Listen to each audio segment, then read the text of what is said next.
So guys, in this video we will learn about how to drop a row and column, right? So you can see that we in NDF2 data frame we have this extra column, right? Zeroth column, which we don't want. So in that case we will just write NDF2 dot drop and then 0. But guys, there is one more thing, that is axis 0 and axis equals to 1, right?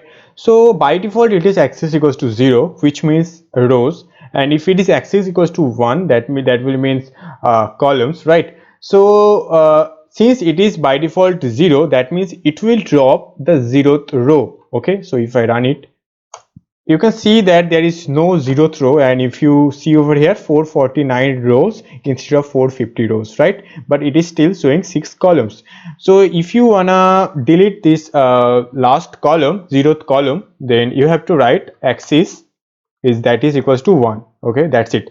Now if I run it, you can see now it is showing 450 rows and 5 columns. It removed the last column which name is 0, right? So now we have to save these changes in ndf2, and that is equals to this. Okay, great. Now if I print ndf2 dot head, you can see this 0th column is now removed, right?